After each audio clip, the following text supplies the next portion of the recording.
Oke, jadi kita akan membahas tentang vektor. Video ini dibuat pada tanggal 11 Agustus tahun 2024. Daftar isinya kita akan bahas apa itu vektor. Kemudian kita akan bahas penjumlahan vektor. Lalu kita akan bahas sedikit tentang aturan trigonometri. Lalu kita akan bahas tentang resultan vektor secara analitis. Kemudian kita akan bahas perkalian titik dan silang. Dan terakhir kita akan bahas vektor satuan dalam bidang dan ruang. Sebelumnya kita harus mempelajari apa itu aljabar dan apa itu trigonometri. Jadi, pertama-tama kita akan bahas apa sih perbedaannya vektor dan skalar. Besaran vektor adalah besaran yang mempunyai besar dan arah. Contohnya adalah kecepatan, gaya, dan perpindahan. Sedangkan besaran skalar adalah besaran yang mempunyai besar namun tidak memiliki arah. Contohnya massa, waktu, dan suhu. Nah, apa ini maksudnya? Pertama kita bahas tentang kecepatan. Nah, kecepatan itu memiliki nilai dan arah. Nilainya, contohnya kita punya nilai 5 km per jam. Arahnya itu ke kanan, contohnya. Nah, ini adalah contoh dari vektor. Nah, sedangkan untuk skalar, dia memiliki nilai tapi tidak memiliki arah. Contohnya waktu.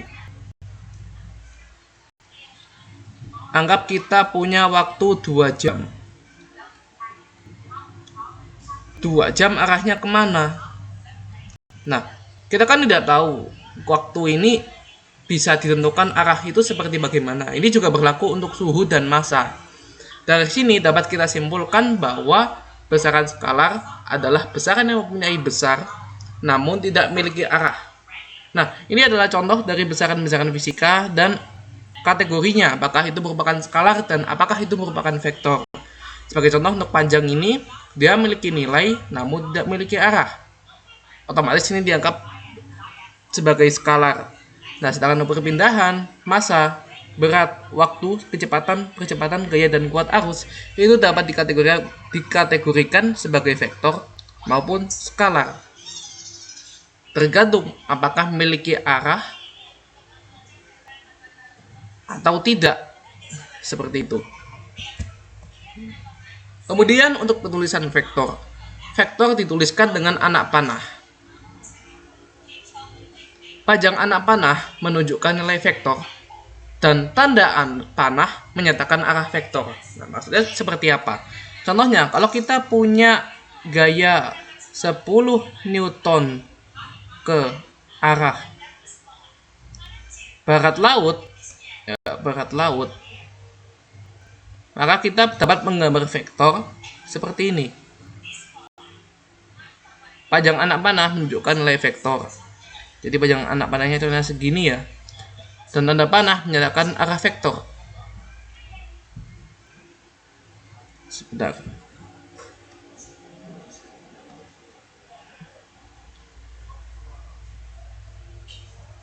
Ini seharusnya saya tulis barat daya. Oke. Tanda anak panah menyatakan arah vektor. Itu yang dimaksudkan adalah tanda anak panah yang seperti ini. Jika kita punya 10 Newton, jangan 10 Newton deh.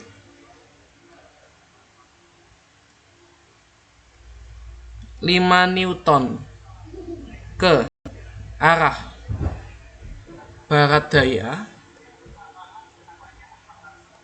maka tanda anak panahnya akan lebih pendek daripada yang ada di sini. Nah, ini untuk yang 5 Newton, ini untuk yang 10 Newton. Nah, bagaimana jika kita memiliki deskripsi 10 Newton ke arah timur? Nah, kita bisa buat anak panah yang berada di garis horizontal dan kita berikan tanda panah seperti ini. Penjumlahan vektor. Di sini kita punya dua macam, yaitu resultan gaya-gaya segaris lurus dan resultan gaya-gaya sebidang datar.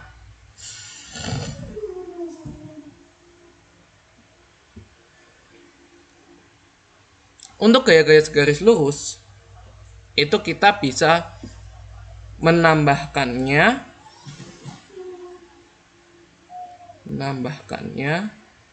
kalau semisal searah, atau bisa mengurangkannya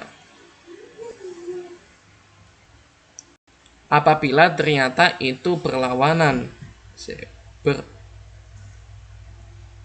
Apabila itu berlawanan. Sebagai contoh, apabila kita memiliki vektor gaya yang mendorong sebuah benda, yang mana benda itu didorong sebanyak 5 Newton ke arah kanan dan 3 Newton ke arah kanan juga, maka penjumlahannya itu 5 Newton ditambah 3 Newton sama dengan 8 Newton. Hal ini juga berlaku untuk vektor.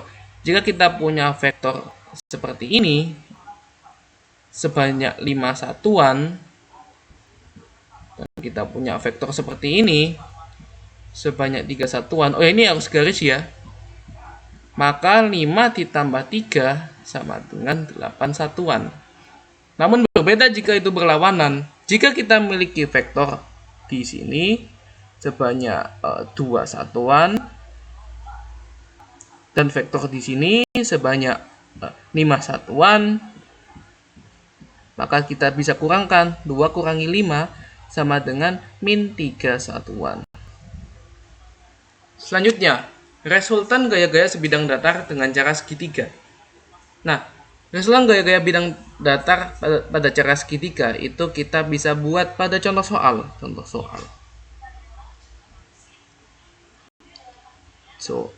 Jika kita punya 3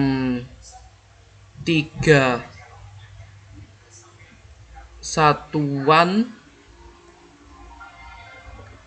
ke arah horizontal dan kita punya 4 satuan ke arah vertikal dengan 3 satuan dianggap sebagai vektor A dan 4 satuan dianggap vektor B. Jika resultannya itu adalah gabungan dari, sebentar, saya mungkin salah nulis apa sih. Jika resultannya adalah benar pakai ini, vektor A ditambah vektor B, maka bagaimana cara mencari resultan gaya-gayanya? Jadi kita bisa menggunakan cara segitiga. Jadi kita bisa buat secara horizontal vektor A di sebelah sini. Dan kita bisa buat vektor B 4 satuan. Vektor B. Nah, maka R ini bisa dituliskan seperti ini. Nah, seperti itu. Nah, kemudian cara kedua adalah cara jajakan genjang. Bagaimana jika kita punya contoh soal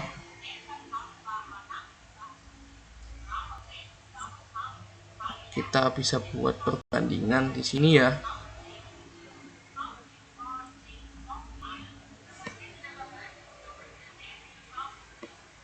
Oke. Kita punya contoh soal. Di sini kita punya vektor A.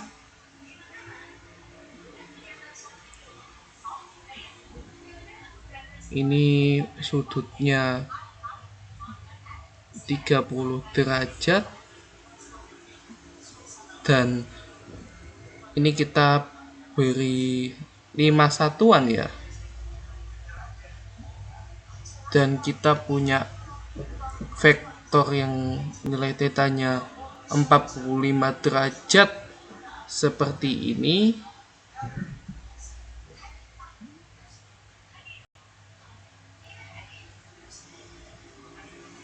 Ini adalah vektor B. Dan kita memiliki berapa satuan? Maybe 3 satuan. Maka pertanyaannya adalah bagaimana gabungan dari keduanya? Berapa penjumlahan vektornya? Berapa nilai dari A plus B? Nah, kita sebenarnya bisa saja menggunakan cara segitiga. Kita bisa buat seperti ini. Lalu kita buat seperti ini. Ini untuk vektor A, ini untuk vektor B. Kemudian kita bisa buat resultannya di sini. Akan tapi cara seperti ini adalah cara segitiga dan kita memiliki alternatif untuk cara jajaran genjang. Nah, untuk melakukan cara jajaran genjang ini, kita harus menaruh pangkalnya di tempat yang sama. Jadi, misalkan kita punya pangkalnya di sini, maka pangkal ini adalah milik vektor A dan vektor B. Nah, ini vektor A. Dan ini adalah vektor B. Ini vektor A dan ini adalah vektor B. Kemudian kita buat garis putus-putus yang sejajar dengan vektor B. Dan kita bisa buat garis putus-putus yang sejajar dengan vektor A.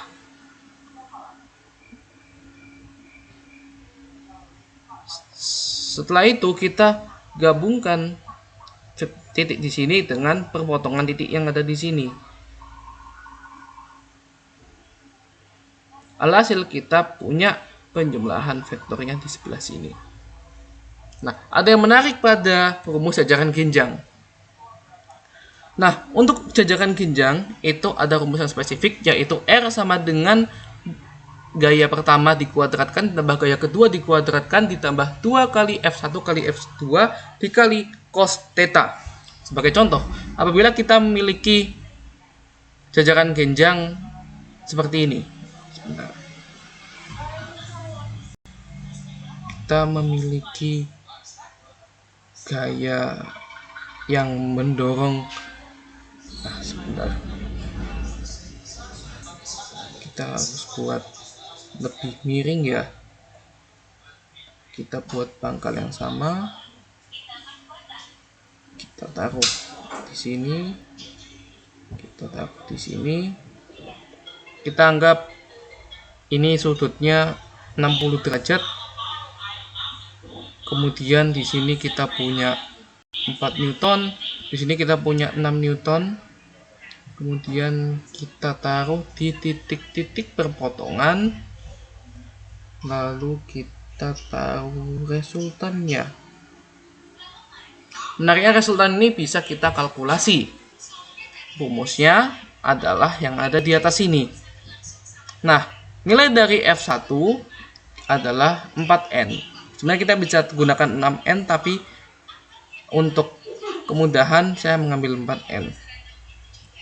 Kita tulis 4 kuadrat ditambah 6 kuadrat, yaitu F2, ditambah 2 kali F1 kali F2 kali cos, ya cos 60. Sama dengan akar dari 24 tambah 36 tambah 48 kali setengah. Sama dengan 24 tambah 36 ditambah 24. Sama dengan, bentar,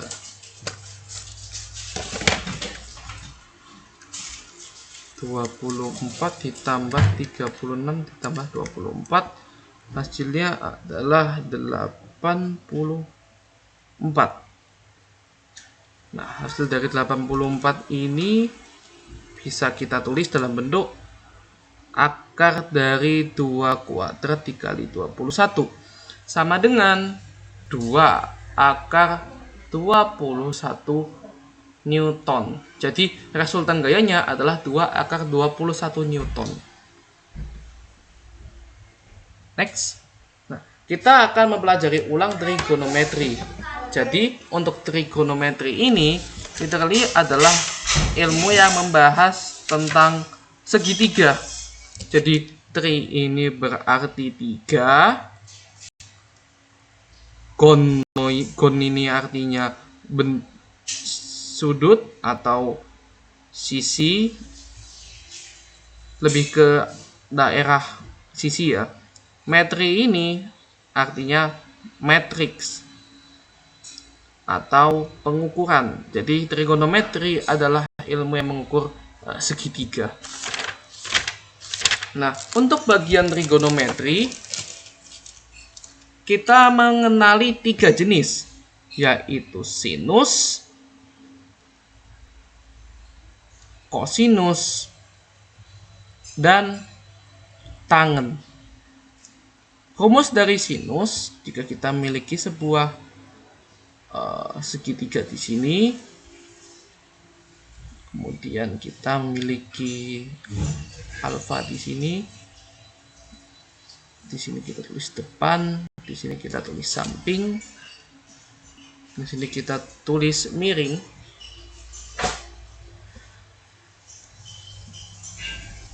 Maka rumus dari sinus adalah depan dibagi dengan miring. Sedangkan rumus kosinus adalah samping dibagi dengan miring. Kalau rumusnya tangen itu depan dibagi dengan samping. Contohnya, apabila kita punya sisi depan itu 3 cm, sisi sampingnya itu 4 cm, dan sisi miringnya itu 5 cm, maka kita punya sinusnya adalah 3/5. Untuk kosinus kita punya 4/5. 4 untuk samping, 5 untuk miring. Sedangkan tangen kita punya 3/4. Seperti itu. Nah, dalam trigonometri ini kita memiliki sudut-sudut spesial. Jadi kita bisa membuat tabel seperti ini. Kita akan membuat sebuah tabel. Oke, jadi tabel ini memudahkan kita untuk mencari nilai dari sudut-sudut istimewa. Oke, kita harus buat estetik ya ke tabel ya.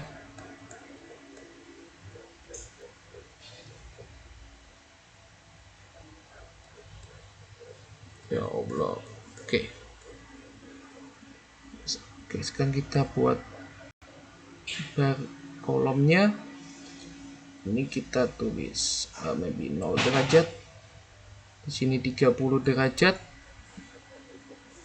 Di sini maybe 45 derajat.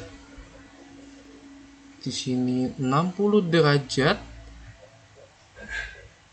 Di sini I will guess 90 derajat. Dan yang terakhir wait, hold on. Oke. Dan yang terakhir ya kita punya 37 derajat dan 53 derajat.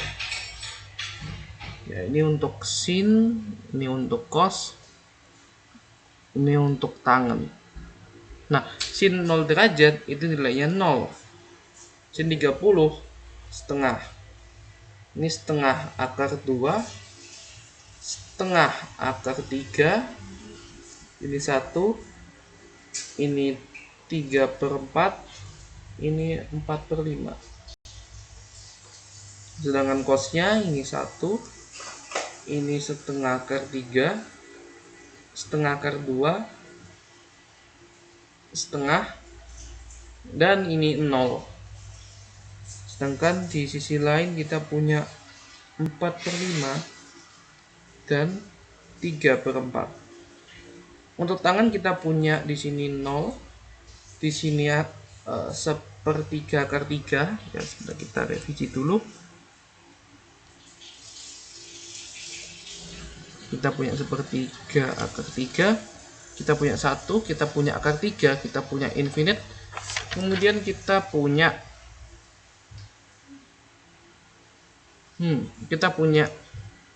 3/4, dan terakhir kita punya 4/3. Nah, ini adalah sudut istimewa yang perlu kalian hafal kalau misalkan dalam ujian tidak diperlukan tidak boleh menggunakan kalkulator. Tapi jika kita menggunakan kalkulator, maka kita cukup memahami basic-basic yang ada di sebelah kiri ini.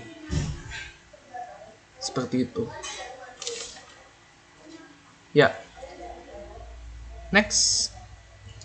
Nah, selanjutnya kita akan bahas tentang penjumlahan faktor secara analitis.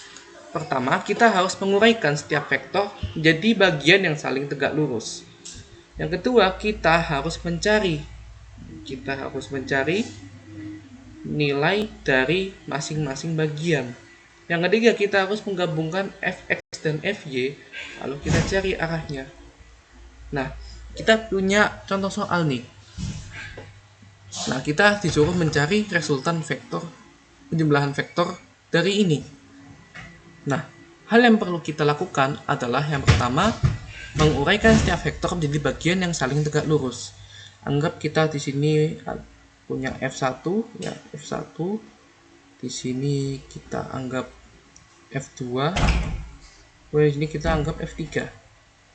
Nah, di sini kita urai menjadi F1 karena F1 ini sudah 100% berada di X, jadi kita hanya tuliskan F1. Kemudian kita juga memiliki F2, yang mana F2 ini bisa dibagi menjadi F2X dan F2Y. Kemudian kita juga memiliki F3. Nah, sedangkan sigma dari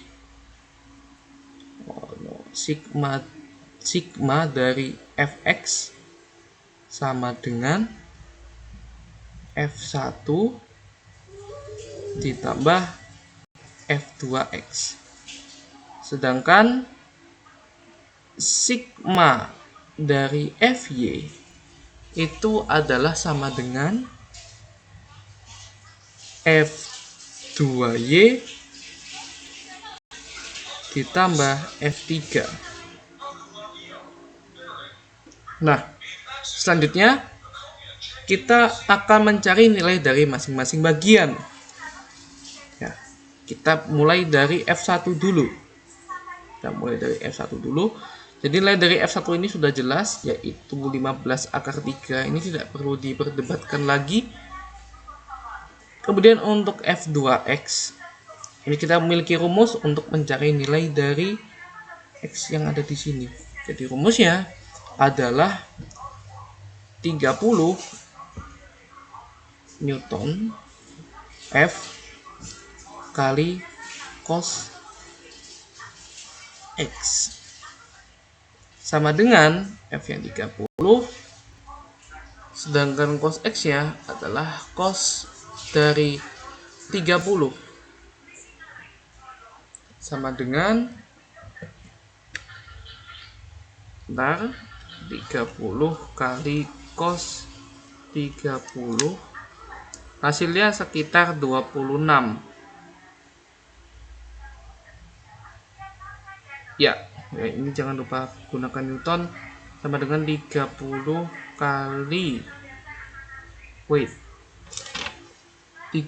kali setengah akar 3 sama dengan 15 akar 3.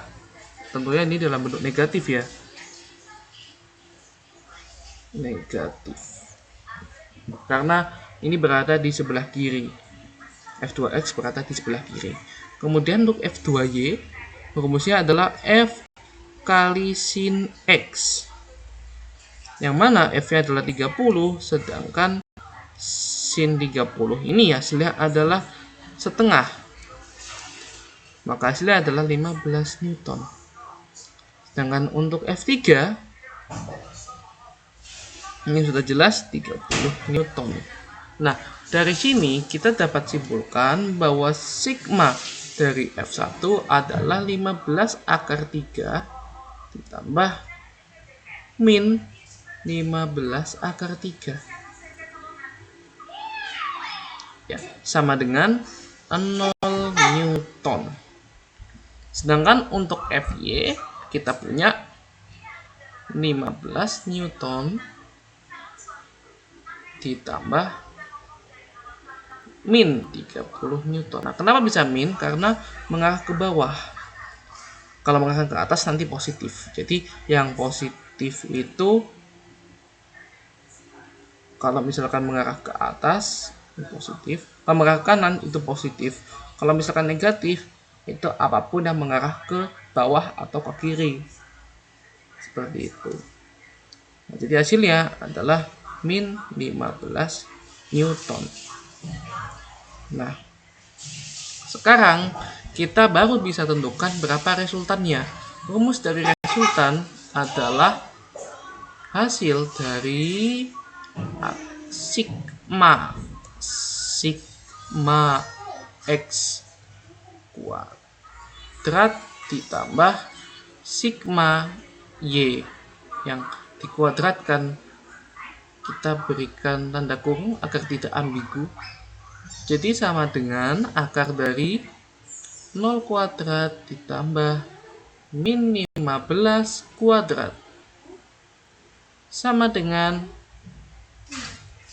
0 ditambah 225 sama dengan akar dari 225 sama dengan 15 Newton. Seperti itu. Setelah itu kita mencari arahnya. Dalam rangka untuk mencari arahnya, maka yang kita lakukan adalah menggunakan tangen. Jadi arahnya kita bisa gunakan tangen min 1 theta sama dengan akar dari Fy per akar dari Fx. Fy-nya adalah min 15, sedangkan Fx-nya adalah 0. Fx-nya adalah 0. Jika kita tulis ini ke dalam bentuk diagram, maka ini hasilnya akan undefined. Ya, tangen min 1 theta sama dengan min 15 dibagi 0. Tangen, sebentar. Kita akan mencari berapa nilai dari tangen.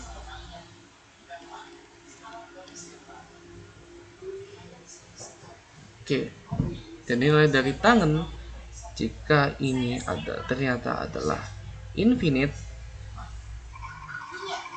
maka nilai dari tangannya akan mendekati 90 derajat.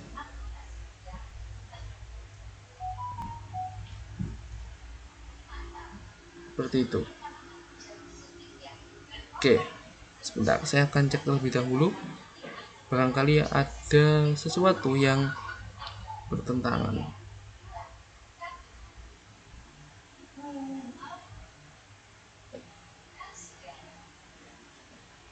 Oke, saya sudah. Nah, rumus ini BTW itu hanya berlaku kalau misalkan fx-nya tidak 0. Jika misalkan ternyata fy-nya 0 atau fx-nya 0, maka kita akan menggunakan logika.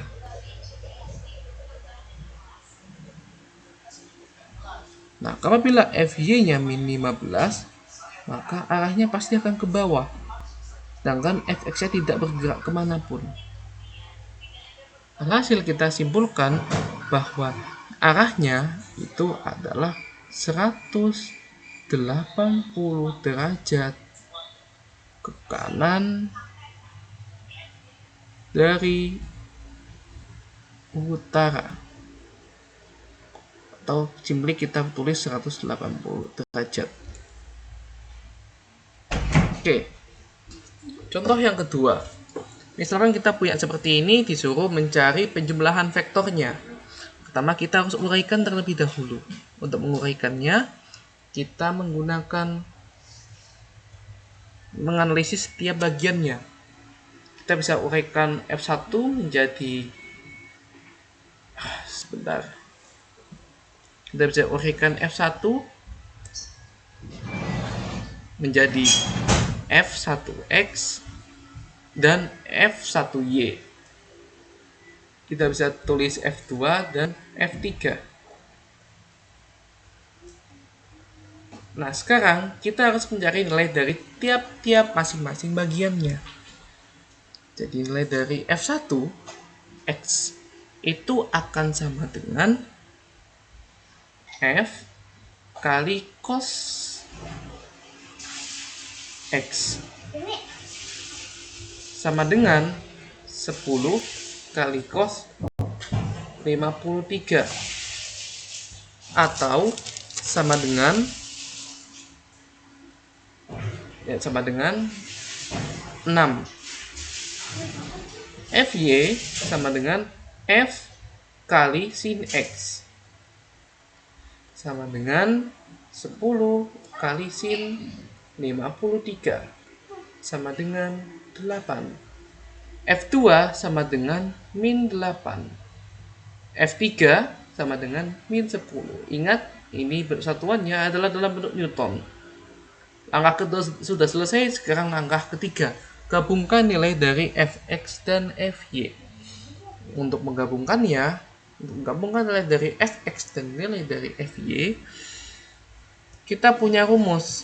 Rumusnya sudah saya jelaskan di sebelumnya, yaitu R sama dengan akar dari sigma dari X kuadrat ditambah dengan sigma dari Y yang dikuadratkan, atau bisa kita tulis sama dengan akar dari, nah ini kita harus cari sigma X nya ya. Sigma X bisa kita tulis sama dengan, mari kita lihat sigma X ini berkolerasi ke arah mana. F1X ditambah F2, sedangkan sigma Y sama dengan F1Y ditambah F3. Berapa nilai dari F1X? Yaitu 6. Berapa nilai dari F2? Yaitu min 8, sama dengan min 2 Newton. Untuk bagian kanan, F1Y sama dengan 8 Newton, sedangkan F3 sama dengan min 10 Newton, sama dengan min 2 dalam bentuk Newton. Seperti itu. Setelah itu, setelah kita mencari nilai dari sigma X dan sigma Y nya, kita masukkan ke dalam sini. Sigma X nya adalah min 2, sigma Y nya kebetulan juga min 2, sama dengan akar dari 4 ditambah 4, sama dengan akar 8, sama dengan 2 akar 2, dan kita selesai. Nah, sekarang pertanyaan keduanya adalah kita harus mencari arahnya. Kita menggunakan tangen min 1 X itu akan sama dengan sigma Y per sigma X, sama dengan min 2 per min 2, sama dengan 1. Berapakah nilai dari tangen min 1X yang akan sama dengan 1? Tangen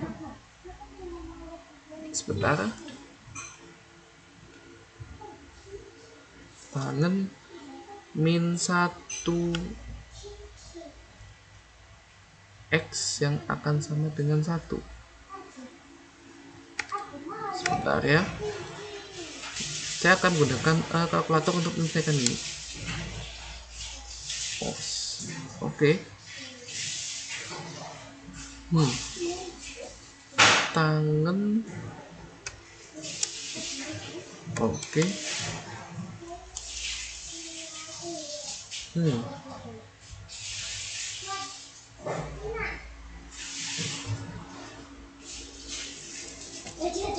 Oke.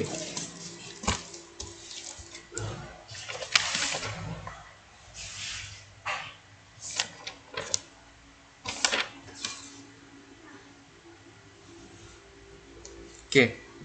Jadi nilai dari X adalah 45 derajat. Jadi bisa kita simpulkan bahwa arahnya adalah 45 derajat. Nah, sekarang kita membahas tentang perkalian dua vektor atau dot product. Jadi perkalian dua vektor ini dapat kita definisikan. Tanda-tanda kita selesaikannya dengan perkalian dua vektor itu adalah apabila bentuknya adalah titik seperti yang ada di sini. Rumusnya adalah AB cos alfa. Jadi jika kita harus menghitung berapa nilai dari 5,8 dengan sudut 60 derajat, maka rumusnya adalah 5 kali 8 kali cos 60 sama dengan 40 kali setengah sama dengan 20 Newton. Atau jika kita punya A dot B nya 3 dan 4 dan sudutnya mungkin kita ubah menjadi 30 derajat, maka kita punya AB kali cos alfa sama dengan 3 kali 4 kali cos 30 derajat sama dengan 12 kali cos 30 derajat itu 3 kali 4 kali setengah akar 3 sama dengan 6 akar 3 dalam bentuk Newton. Nah, ini untuk dot product. Untuk perkalian dua vektor. Nah, sekarang untuk cross product, rumusnya hampir sama. Tanda-tanda kita menggunakan cross product adalah bila kita memiliki simbol seperti ini. Rumusnya adalah AB kali sin alfa. Jadi jika kita punya 5x3 dengan sudut 60 derajat, maka rumusnya adalah, ya bisa kita bayangkan seperti ini ya. Di sini 3 Newton, di sini 5 Newton, dan bentuk sudut 60 derajat.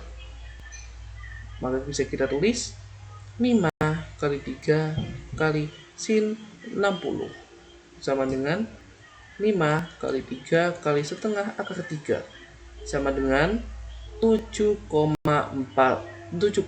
akar 3, seperti itu. Next adalah vektor satuan. Vektor satuan menggunakan Pythagoras. Yang rumusnya adalah resultan sama dengan x kuadrat ditambah y kuadrat. Jadi jika kita punya 3i plus 4i dan kita mencari berapa vektor satuannya, maka kita akan menggunakan rumus ini.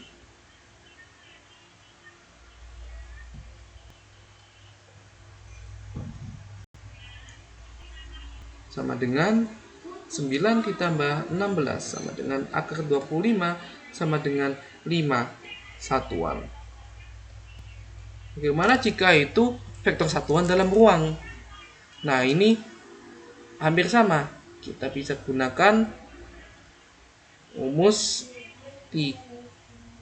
R sama dengan akar dari x kuadrat ditambah y kuadrat ditambah z kuadrat.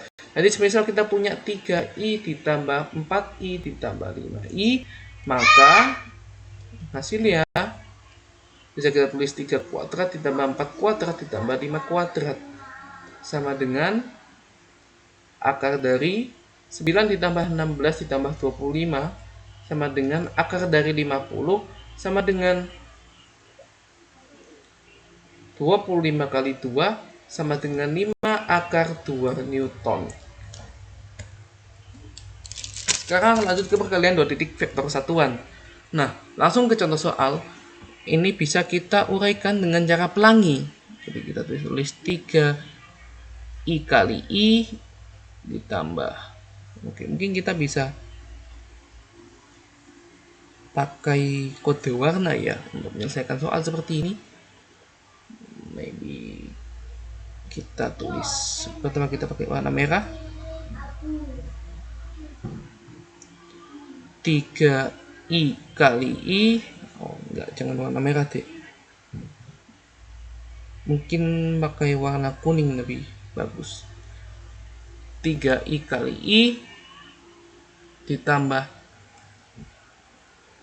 6i kali j ditambah 9i kali k ditambah, kita gunakan warna hijau, 2j kali i ditambah 4j kali j ditambah 6j kali k ditambah, kita ganti warna menjadi warna biru, k kali i ditambah 2k kali j ditambah 3k kali k. Sehingga hasilnya adalah, kita perhatikan ya, kalau misalkan angkanya sama, hurufnya sama, maka hasilnya adalah 1. Tapi kalau hurufnya beda, maka hasilnya adalah 0. Nah, ini kebetulan sama, jadi nilainya adalah 3. Sisanya 0 ya. Nah, kemudian untuk yang bagian hijau ini, yang sama hanya ini, jadi kita plus 4. Kemudian untuk yang warna biru, ya yang sama itu ini, jadi kita punya plus 3. Sama dengan 10 satuan. Seperti itu. Atau cara cepatnya adalah kita tinggal kalikan saja. 3i dengan i, 2j dengan 2j, dan k dengan 3k. Hasilnya akan sama.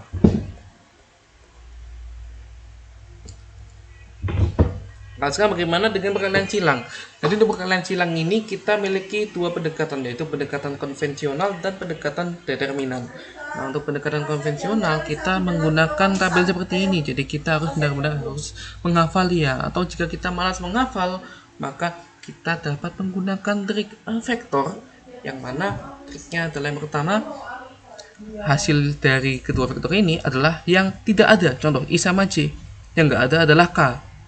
I sama k yang nggak ada adalah j.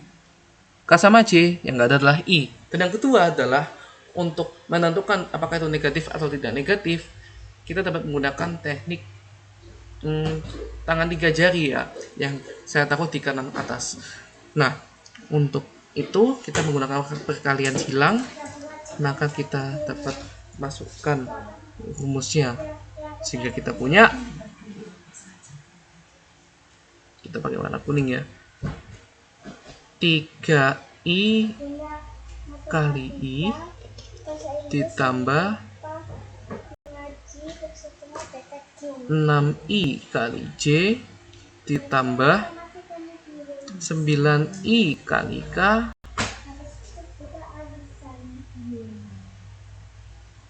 ditambah 2j kali i ditambah 4j kali j ditambah 6j kali k ditambah k kali i ditambah 2k kali j ditambah 3k kali k sama dengan 3 kali 0 ditambah 6k ditambah 9 kali min j ditambah 2 kali min K ditambah 0, 4 kali 0 ya, ditambah 6i ditambah K itu J ditambah 2K kali J, 2 kali negatif I ditambah 3 kali 0 sama dengan 0 ditambah 6K dikurang 9J dikurang 2K ditambah 0 ditambah 6I ditambah J dikurang 2I ditambah 0 sama dengan 6K min 9J min 2K plus 6I plus J min 2I sama dengan 4I ya, kita pakai ini, kemudian min 8J kemudian plus 4K. Ini adalah hasil akhirnya. Atau jika kita menggunakan determinan dalam matriks ya, meskipun di matematika wajib matriks ini adalah sebuah materi yang menghabiskan kertas, tapi ini berguna di fisika dan saya rasa ini juga lebih cepat. Nah, jadi kita tulis, kita akan cari determinannya. Nah, I-nya ini 3, 2, 1, dan di sini 1, 2, 3. J ini 3, 2, ini 1, 2. Seperti itu. Mantap. Nah, selanjutnya kita akan menambahkan semua yang ada di sini.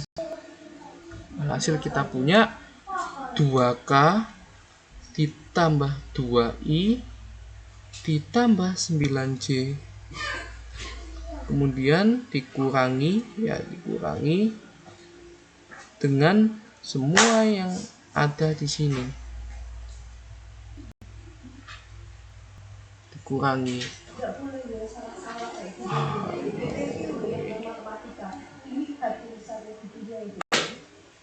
kita pakai warna biru agar mudah dilihat. 6I ditambah J ditambah 6K. Alhasil kita punya 2K plus 2I plus 9J dikurang 6I dikurangi J dikurangi 6K. Hasilnya adalah min 4K dikurangi 4I kemudian ditambah 8J. Nah, kita lihat apakah hasilnya benar. Oh, di sini tidak benar. Mari kita cek apa yang salah. Di sini 2K, ini 2I, ini 9J, ini 6I, ini J, ini 6K. 2K plus 3, 2, 1, 1, 2, 3. Ini 3, 2, 1, 1, 2, 3. II, IJ, IK, JI, JJ, JK, KI, KJ, KK. Kalau 0, ini masuk K, min J, min K, 0, I, J, min I, 0. 0 tambah 6K min 0, ini positif. J sama K, atau J sama K yang ini.